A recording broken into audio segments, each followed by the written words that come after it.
Olá, mais uma aula trator para não sobrar pedra sobre pedra para a aprovação chegar. Tema da aula 23: o polígrafo e os direitos fundamentais. Pega o papel, pega a caneta, porque será mais uma aula de milhões. Então vamos começar, mas antes preciso me apresentar, porque sempre tem pessoas novas aqui. Então vamos lá. Meu nome é Tiago Garcia, para quem ainda não me conhece, eu sou delegado de polícia, professor, escritor, palestrante. Além disso, também sou psicanalista e fiz pós em neuropsicologia para poder entender bastante a mente humana para ajudar da melhor forma possível os meus alunos. Além disso, já estou caminhando para 20 livros escritos, sendo que um dos últimos foi lançado lá em Brasília, no STJ, na cúpula do Poder Judiciário. Além disso, recebi recentemente a medalha Heróis da Revolução de 32, uma das maiores honrarias concedidas pelo estado de São Paulo. Quando eu era concurseiro, consegui três feitos raros. Eu fui aprovado para delegado de polícia na primeira tentativa, aos 24 anos, e ainda fiquei entre os primeiros colocados. O que mais que é importante citar aqui? Estou já há 14 anos treinando concurseiros com inúmeros alunos da mentoria aprovados para delegado de polícia, entre outras carreiras incríveis. Tem mais? Mais. Você deve saber que as aulas semanais, elas funcionam todo sábado às 11 da manhã, ao vivo. Eu estou aqui trazendo para vocês, de graça, conteúdo de milhões envolvendo lei seca, doutrina, jurisprudência, matérias de penal, processo penal, legislação especial, constitucional, direitos humanos. São aulas que servem para as fases avançadas do concurso, para as fases iniciais, servem para todo mundo e vocês não vão encontrar aulas como essas em nenhum outro lugar. Posso garantir. Professor, como que eu faço para participar das aulas semanais? É só você ficar na minha comunidade do WhatsApp. É lá que eu mando os links das aulas semanais. Se você não tem ainda o acesso à comunidade do WhatsApp, é só mandar um direct para mim no Instagram que eu te passo. Se você não conseguir ver ao vivo as aulas dos sábados, pois elas ficam gravadas durante uns 5 dias para você ver a gravação. Depois disso, sai do ar, só perde quem é muito tonto, tá bom? Tem mais, tem mais, tem mais. Mentoria. Agora é o melhor momento para você pegar firme nos estudos, porque a concorrência está parando por causa do cansaço do final do ano. Então, se eles estão parando, você tem que aproveitar agora para passar na frente deles. 2025 vai ser o ano dos concursos de delegado de polícia. Teremos 10 concursos de delegado. Quem começar a estudar agora, do jeito certo, com direcionamento, vai ser aprovado. Vai ter delegado Ceará, vai ter delegado Maranhão, vai ter provavelmente de novo o delegado São Paulo, e acabou de sair agora, nesta semana, notícia do governador do Rio Grande do Sul, que ele acabou de autorizar um novo concurso para o Rio Grande do Sul, e o edital de delegado Rio Grande do Sul será publicado agora no ano que vem. Então não deixe para estudar em cima da hora, porque isso é burrice. Lá na mentoria, eu vou pegar na sua mão para te conduzir uma aprovação, para você não ficar mais perdido nos estudos, para você ter segurança. Eu vou te mostrar o passo a passo que mudou a minha vida, está gerando aprovações para delegado e delegada há 14 anos lá na mentoria. Então entre em contato pelo WhatsApp 011 91089 9002, ou você também pode acessar o site da mentoria www.sorrei.com.br. Entra lá, manda mensagem para você ficar na lista de espera. Depois você vai passar por uma avaliação e, se você for aprovado, você vai entrar na mentoria. Bom, então é isso. Vamos agora para o tema da aula de hoje.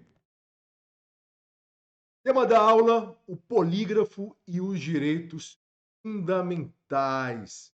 Vamos pegar esse tema quentíssimo para as provas de delegado, bastante instigante. Então vale muito a pena fazer aí o seu material, deixar ele guardado.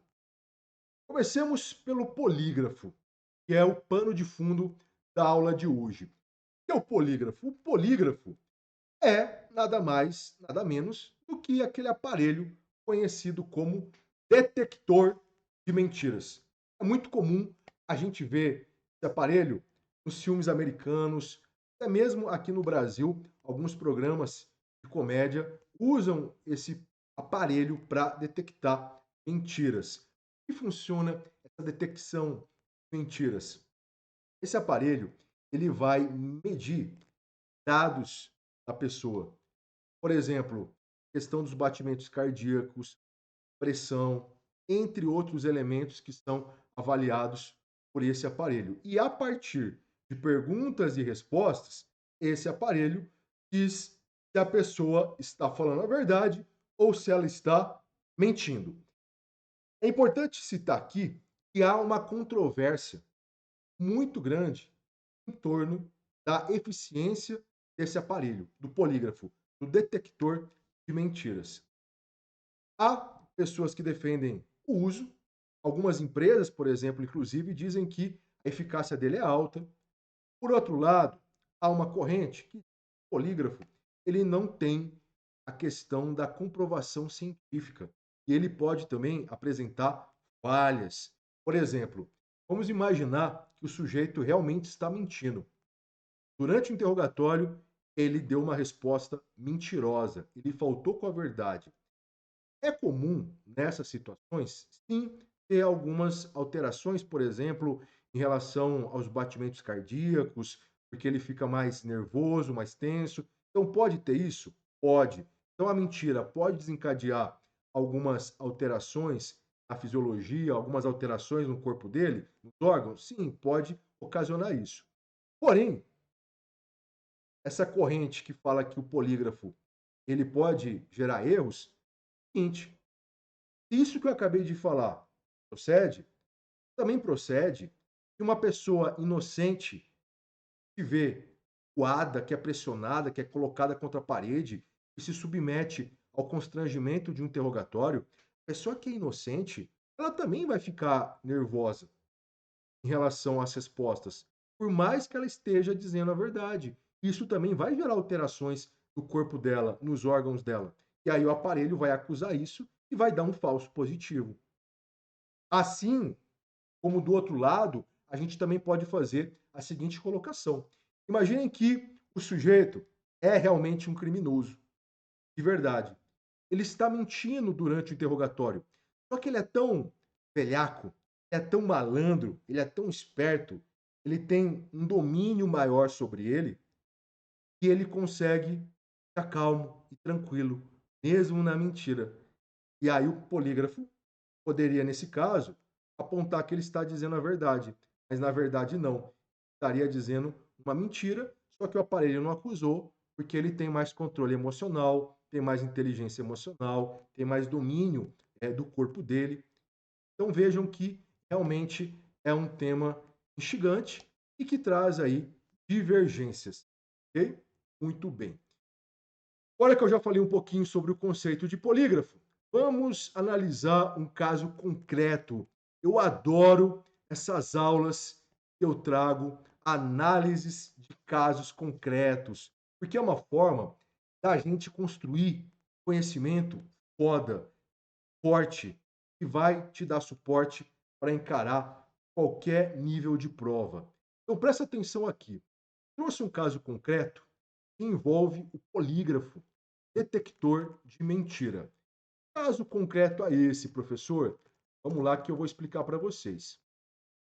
Esse caso concreto que eu trouxe está envolvida a empresa American Airlines, que é uma das maiores empresas de aviões do mundo.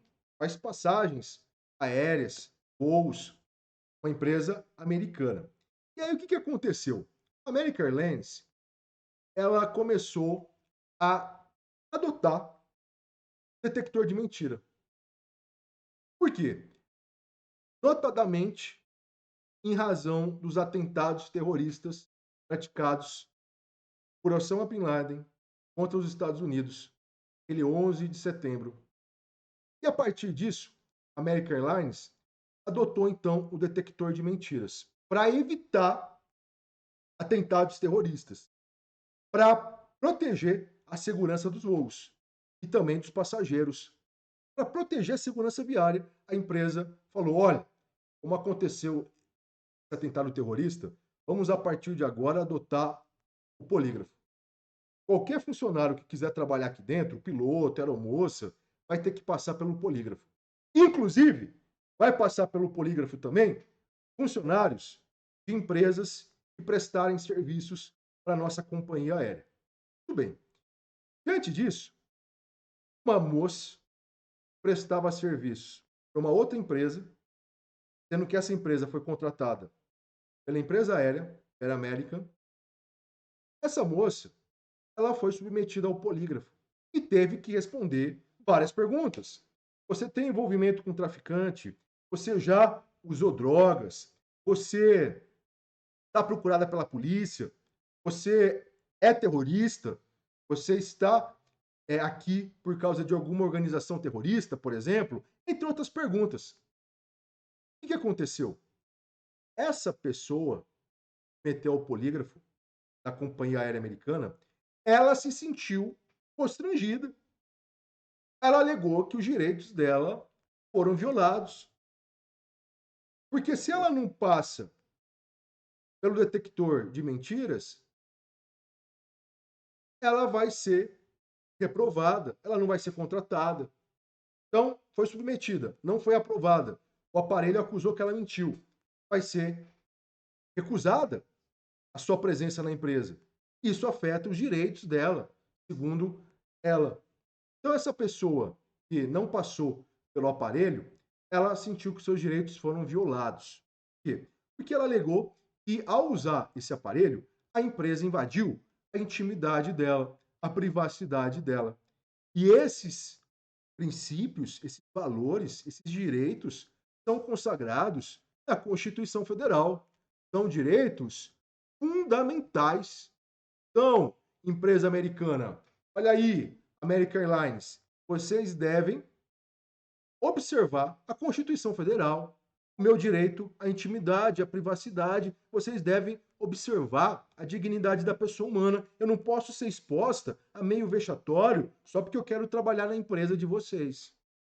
Obviamente que essa questão chegou até o Poder Judiciário. No Poder Judiciário, na primeira instância e na segunda instância, a funcionária, que não foi funcionária, na verdade, né, a candidata a ser funcionária, que foi recusada porque não passou pelo teste, ela teve ganho de causa. Reconheceram o direito que ela tinha de receber uma indenização. Por que direito de receber uma indenização? Ora, porque o fato dessa pessoa querer trabalhar, querer entrar em uma empresa, isso não tira dela os direitos da personalidade, os direitos constitucionais. O fato dela atuar como trabalhadora, como trabalhador, não tira dessa pessoa os direitos constitucionais, os direitos fundamentais, os direitos humanos.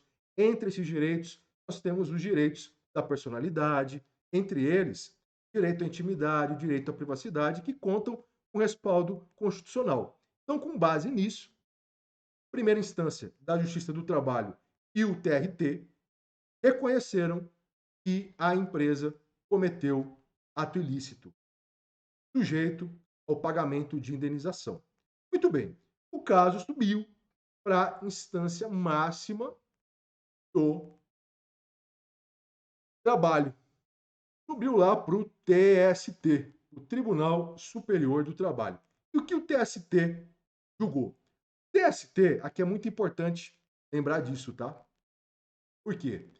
Porque o TST, no primeiro momento, disse o seguinte: não há equívoco, não há erro, não há ilicitude por parte da empresa. A empresa, a Companhia Aérea Americana, ela não cometeu um ato ilícito. Porque ao submeter seus funcionários ao teste do polígrafo, ela atendeu recomendações que foram dadas após a prática dos atos terroristas do 11 de setembro lá nos Estados Unidos.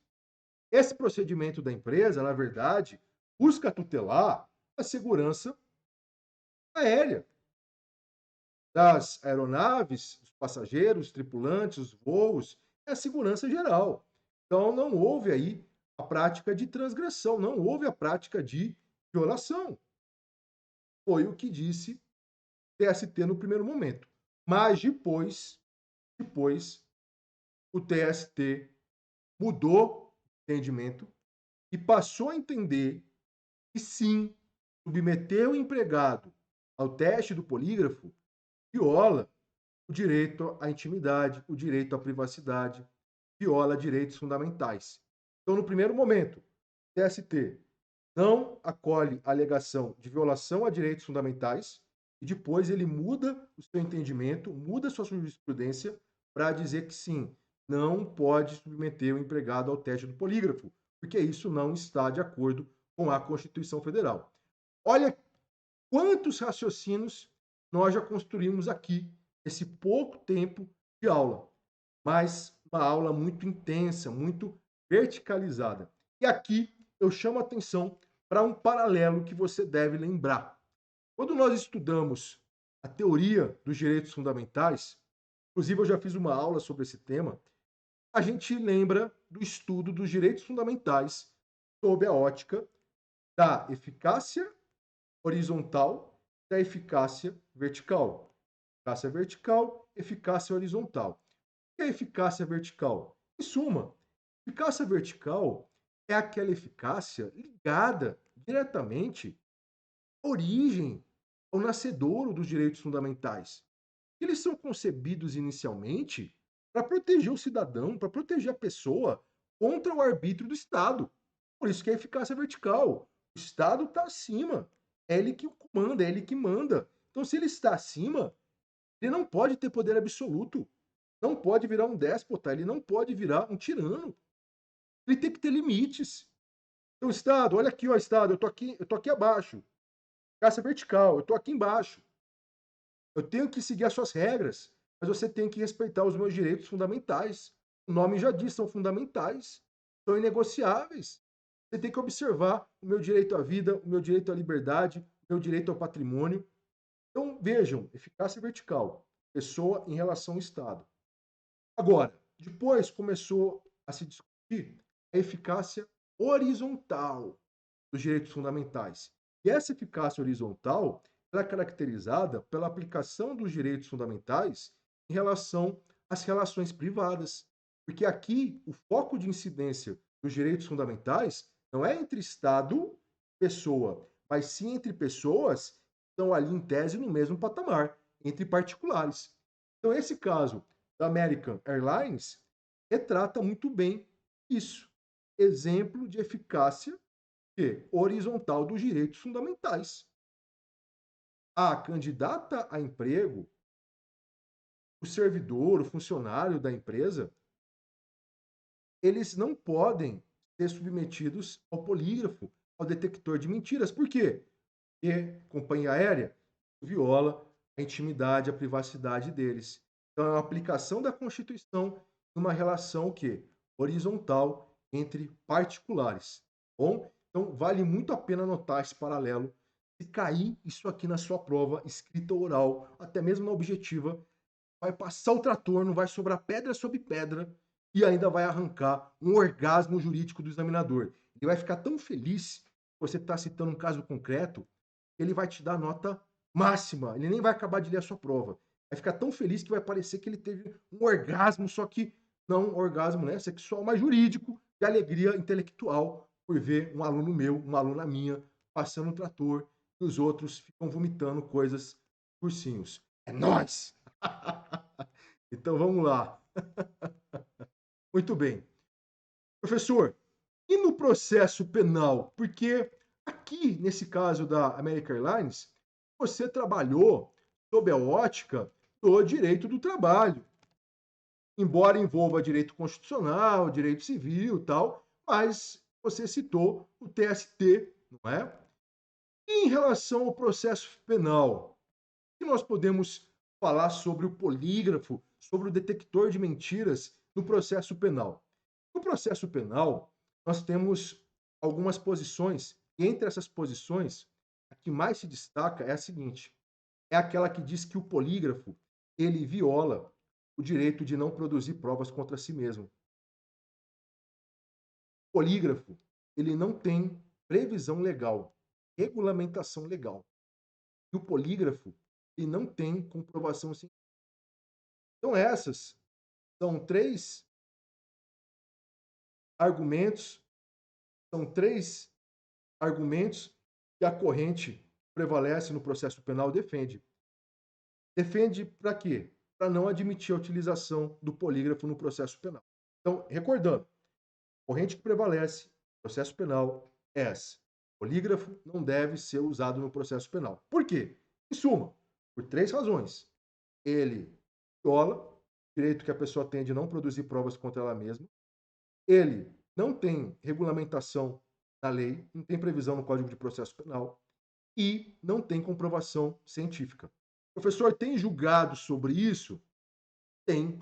Por exemplo, o TJ do Espírito Santo já julgou que o polígrafo ele foi muito bem rechaçado, afastado pelo juiz de piso, porque não há previsão legal para o seu uso.